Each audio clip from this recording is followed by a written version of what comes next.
اگر جنت میں اپنی مرضی کی زندگی گزارنا چاہتے ہو تو اس دنیا میں اپنے رب کی مرضی کی زندگی گزارو۔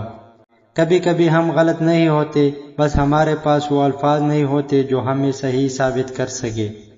نیک اور پارسا عورت کسی فقیر کے گھر میں بھی ہو تو اسے بھی بادشاہ بنا دیتی ہے۔ اپنی سوچ کو پانی کے قطروں سے بھی زیادہ شفاف رکھو، کیونکہ جس طرح قطروں سے دریا بنتا ہے اسی طرح سوچوں سے ایمان بنتا ہے۔ یہ ایک کام بیوی کے ساتھ کبھی مت کرنا ورنہ بیوی کے دل ٹوٹ جائے گا۔ بیوی سے آہستہ اور نرم لہجے میں بات کرے، بیوی کا دل بہت نازک ہوتا ہے۔ یہ سنت نبوی ہے کہ بیوی کے ساتھ نرمی سے پیش آؤ، چاہے خود کو کمزور ظاہر کرنا پڑے، بجائے اس کے کہ بیوی پر ظلم اور سختی کر کے خود کو ذلیل ظاہر کرے گے۔ مزید اسی طرح ویڈیوز کے لیے ہمارے چینل کو سبسکرائب کریں اور بیل آئیکن بھی دبائیں تاکہ آنے والے ویڈیو بر وقت مل سکے۔